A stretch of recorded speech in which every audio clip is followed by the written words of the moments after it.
చాలా కోపం వచ్చినప్పుడే అట్లా ఏడుస్తూ కళ్ళు నుంచి నీళ్ళు వచ్చేస్తుంది. నన్ను ఇంత కోపపడుతుంది, why you making. So breaking news এফজিয়ান, আপনারা জানেন যে গতকাল থেকেই কিন্তু ইন্ডিয়াতে তুফান মুভি মুক্তি পাইছে এবং সে জায়গায় কিন্তু পুরাই বাজিমাত করে দিয়েছে তুফান মুভি।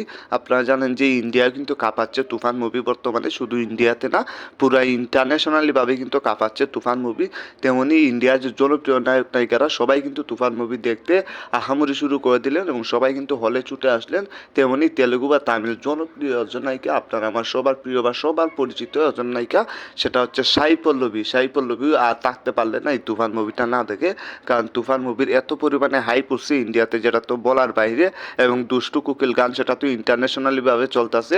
এসব কিছু দেখেই কিন্তু সাই পল্লবী অবশেষে দৌড়ে চলে আসলেন বলতে পারেন, যে হলে এসে শাকিব খানের তুফান মুভিটা দেখলেন এবং অসম্ভব ভালো লাগলো তার কাছে এবং অসাধারণ একটা কিন্তু রিভিউ দিলেন। చాలా కోపం వచ్చినప్పుడే అట్లా ఏడుస్తూ కళ్ళు నుంచి నీళ్ళు వచ్చేస్తుంది। যেটা দেখে যত সাকিব ইয়ানরা ছিল সবাই একদম হতবাক হয়ে গেছে।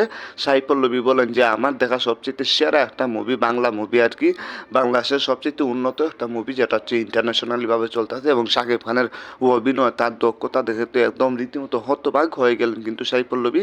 সাকিব খানকে হচ্ছে বাহবা দিলেন যে তুমি সামনে আরও ভালো ভালো কিছু করবে, অবশ্যই আরও বড় বড় কিছু করবে, যেহেতু তুমি একমাত্র সুপারস্টার। সাই পল্লবী এছাড়াও কিন্তু অল্প কিছু একটা বললেন, সেটা হচ্ছে খুব শীঘ্রই হয়তো দেখা হতে পারে সাকিব খান এবং হচ্ছে সাই পল্লবী, এমন কিছু ইঙ্গিত কিন্তু দিয়ে গেলেন সাই পল্লবী। হয়তো ভবিষ্যতে সাকিব খান এবং হচ্ছে সাই পল্লবী দুজনে একসাথে হয়ে নতুন কিছু মুভি করবেন।